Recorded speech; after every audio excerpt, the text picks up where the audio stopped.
አንቺን ያገባ የታደለ ነው። ሊና ምንድነው ልጅቷን ቆሌ የሆነ የምትከፍያት? ምን አገባ እንዴ? በቤታቸው መተሽ ለምን ትጮይባታለሽ እኮ? ሊና ያንዴ ውስጥ ገብተን ነው። አይ ችግር የለውም። እኔ ማውራት አልፈልግም። እንዴ እኔ ማውራት አልፈልግም አልኩሽ። እንዴ እኔ በቃ አለቀኝ። እንዴ እኔ ምን አድረን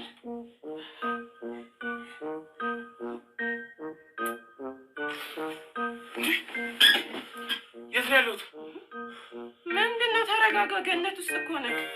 አንቺ ካለሽማ ሲሆንልኝ ምንድን ነው ያደረግሽኝ? እዛ ቆይ አንተ ነህ አንቺ ነሽ እንዴ? ማለት ምን ማለት አለው? እኔ እኮ ነኝ ሴት። ኪራን አይደል እንደዚህ የሚጫወትብኝ? ቆይ የት ሄዶ ነው? ኪራ አንተ ኪራ አንተ አትጩህ፣ ዝም በል። ማለት ነው ኪራ ምን እያደረግሽ? እኔ ምን አውቃለሁ?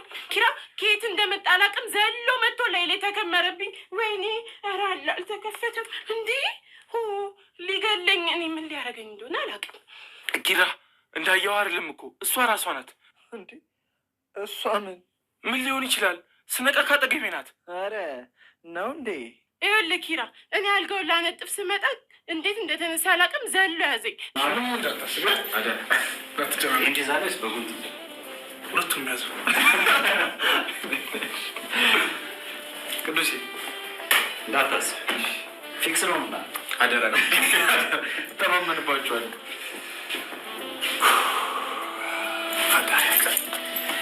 ጽናትና ኪራይ ሽምግና ልከዋል ማለት ነው። እንግዲህ በአዲስ ጎጆዋቸው ሽርጉድ እያሉ ይገኛሉ ኪራይና ጽናት ማለት ነው።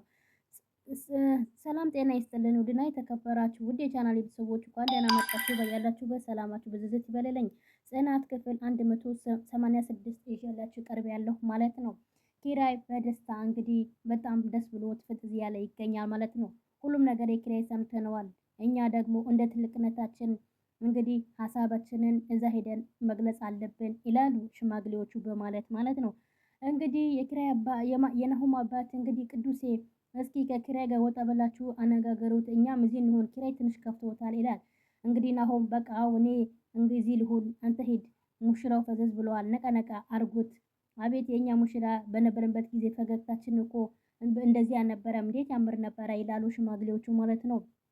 ማሮን እንግዲህ ወተቱን እያል ቅቤው እየጠጣን እያሉ አቤት ማስደሰቱ፣ በእኛ ጊዜ እንዴት ጥሩ ነበረ። ናሆም ወይ ጊዜ በሶ ጊዜ ቅቤው ጤነኛ ነበረ፣ ሲበላም ጤነኛ ነበር። አሁን እኮ ሆድ ውስጥ ከገባ በኋላ ሆድ ነው የሚያስጭሆ አሁን ጊዜ። ከዛ በኋላ ንጉሴ አንተ ዝም አትበልም አትልም እንዴ? በእነዚህ በሽማግሌ ውስጥም ትቀልዳለህ ይለዋል። ነጋዴው ብር አስቀድሞ እንግዲህ ሁሉም ነገር ትቷል። በአሁኑ ሰዓት ብር ያስቀደመ ይገኛል ህዝቡ ይላል። ለማንኛውም አትብዘዝ፣ ሙዚ አይደለህም፣ ነቃ ነቃ በል ይሉታል። እሺ ኩርዬ ሲሉት ኪራ ምንድን ነው እያሉ እንግዲህ 11ኛ ሰዓቱ ላይ ደርሶብሃል መሰለኝ እያሉት ቅዱስ ይዘህ ውጣ ይሉና ከዛ ኪራይና ቅዱስ ወደ ውጪ ይወጣሉ ማለት ነው። ሽማግሌዎቹም እንግዲህ እዛ ቁጭ ብሎ የሆድ ሆዳቸው ያወራሉ ማለት ነው። እንግዲህ ኪራይና እንግዲህ ቅዱስ ውጪ ወጥቶ ምን ሆነሃል እንደዚህ የፈዘዝከው ይለዋል ቅዱስ።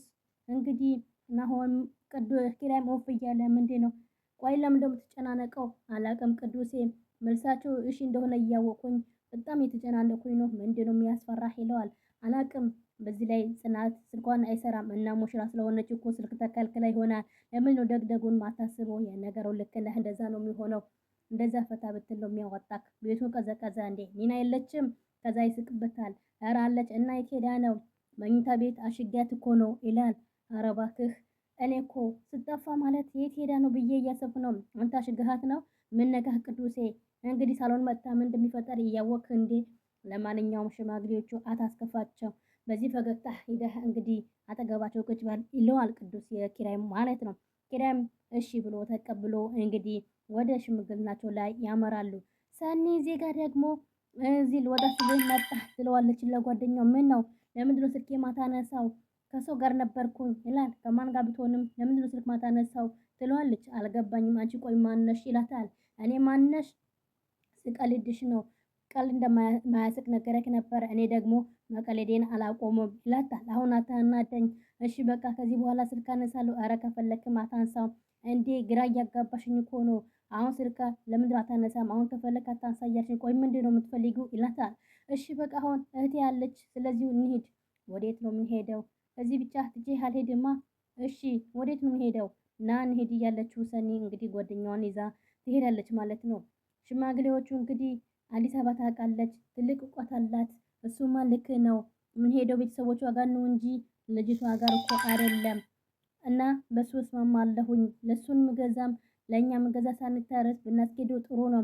እሺ ካላችሁማ ብሎ እንግዲህ የናሆም አባት ይሄን ነገር በሀሳቡ ከተከራከርን ወደ ውሳኔ ብንገባ አይሻልም? እንግዲህ አፈረስን፣ ሁሉም ነገር ገነባን፣ አጠገጥን። ከዚህ በላይ ምን መራዊት ወረቀት ጠፍቶባት እንግዲህ እርስ ብቻዋን እንደ እብድ እያወራች ነው።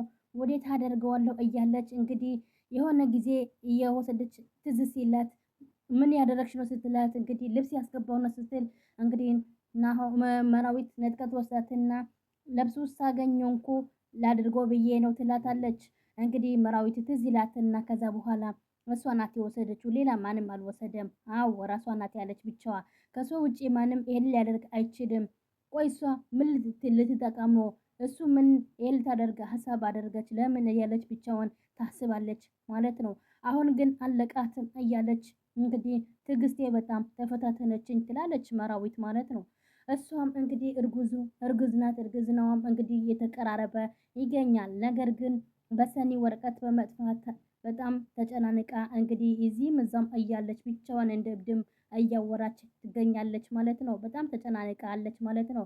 ናሆም አጠገቧ ራሱ ሲመጣ ምን ሆነሽ ነው? በጣም የተጨናነሽ ትመስያለሽ ይላታል። እሷም ምንም አልሆንኩም እና ፊትሽ እኮ አዞርሽብኝ ሲላትም ናሆም እኔ ምንም አልሆንኩም ዝም ብለህ ተኛ ትለዋለች። እሷ ግን በሰኒ ወረቀት ላይ በጣም ተጨናንቃለች ማለት ነው። ወረቀቱ ስለተሰረቀች ማለት ነው። እዚህ ጋር እንግዲህ ናሆም እና ኪራይ ሁሉም ነገራቸው ኪራይ አታስብ፣ እነዚህ የመሰሉ ሽማግሌዎች ይዘህ እንግዲህ ምንም ነገር አታስብ፣ እውነት ነው ይሏል። በቃ ተነሱ እንሂድ እያሉ እነሱም እንግዲህ አይዞህ ልጄ እያሉ ሁሉም አሳክተን እንመጣለን እያሉ እንግዲህ እነሱም ይሄዳሉ ሽማግሌዎቹ ወደ ጽናት አባት ጋር ማለት ነው። ናሆም እና ቅዱስም እንግዲህ አበባቸው ይዞ እንግዲህ ለጓደኛቸው ሽርጉድ እያሉ ይገኛሉ ማለት ነው።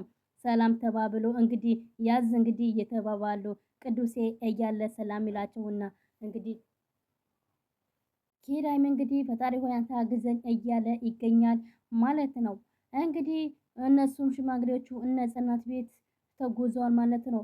እንግዲህ ኒና ሳሎን ላይ ነበረች። አዲስ ልጅ መጣ ነበረ። እንዴ ሶስዬ ትላታለች። ቁጭ በይ እንጂ ምን ፈለግሽ? ቁጭ በይና እናውራ።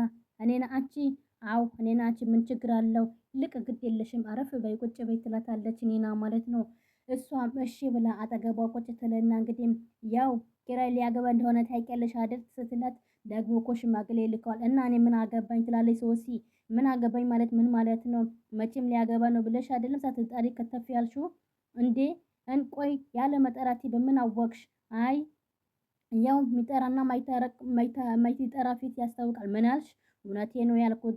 እንኳን ዝፋሪት ነው ያለሽ ትላታለች። የውልሽ ኒና ስታወሪ የተጠነቀቅሽ እንዴ? እኔ ዲያስፖራ እንጂ አስቀምጬ በስርዓት አወራሁሽ። አንቺ ታላግጫለሽ። በቃ በእናትሽ ዝም በይና ውጪ። ሲሚ የዚህ አገር ዲያስፖራ ትንሽ ዶላር ውስጥ እስከሚያልቅ ድረስ ብቻ ነው የሚያለጋግጠው። እንግዲህ ሲያልቅበት ኩሱ ነው የሚለው። የኔኒ $100 ይዘሽ ነው እንደዚህ የሚያደርግሽ ትልና ኒና ትታ ትወጣለች። እንግዲህ እሷን ምን ትመስላለች እቺ ደግሞ ጨበሬ እያለች እንግዲህ ስታስጠላ ትላታለች ማለት ነው። የጽናት አባት እንግዲህ ምን ነው ከናታ ቀሩ ሽማግሌዎቹስ እየመጣ ነው ብለዋል። ብቻ እንግዲህ እንዳይቀድማቸው እነሱ ሳይቀድሙ ቤተሰቦች መሰባሰብ ነበረባቸው ይላል። ከዛ በኋላ እንግዲህ ዳዊት ጋሼ እያለ መጣችሁ እንዴ እያለ እንግዲህ ዳዊት ወይ አንተ ነህ እንዴ ይለዋል። አው ጋሼ ምን ነው? አይ እነ ታባ ቆዩብኝ ለዛ ነው እንዴ እስካሁን አልመጡም እንዴ? አው ምን እንዳሰቡ አላቅም አልመጡልኝም። ወይ አርፍደው ይሆናል። ይመጣሉ፣ እሱማ ይመጣሉ። ከሽማግሌዎቹ ቀድሞ እንዲመጡ ነበረ የፈለኩት ይላሉ። ይመጣሉ። እንደውም ጽናትዬ ዘመድ የላትም ብሎ እንዳያስቡ እኮ ነው። ዘመድ እኮ ጀርባ እኮ ነው። ገባኝ ጋሼ። ልቅ አሁን ወደ ውስጥ እንግባ። ልክ ነህ። እያሉ ገበያ እንደሄደችው ህፃን ማዶ ማዶ እያየሁ እንግዲህ እሽና ንግባ እያሉ ወደ ቤት ውስጥ ይገባሉ፣ ያመራሉ ማለት ነው። እንግዲህ እዚህ ጋር ደግሞ የኪራይ ሚዜ ቤት ውስጥ ነበረ። እኔን አጠገቡ ትመጣና ቁጭ ትልና እንዴት ነክ ትለዋለች። ሰላም እንዴት ነሽ ይላታል። ከዛም በኋላ አንተ ሶስተኛ ሙዜ ነክ? አዎ እኔም ሶስተኛ ሙዜ። ማን? እኔ ካንቺ ጋር እያለ እንግዲህ የዛሬ የነበረን ቆይታ በዚሁ እናበቃለን። በቀጣይ እስከምንገናኝ ቸር ሰንብቱ። ሰላም ለሀገራችን፣ ሰላም ለህዝባችን እያልኩኝ በዚሁ ሰናበታለሁ። በቀጣይ እስከምንገናኝ ቸር ሰንብቱ።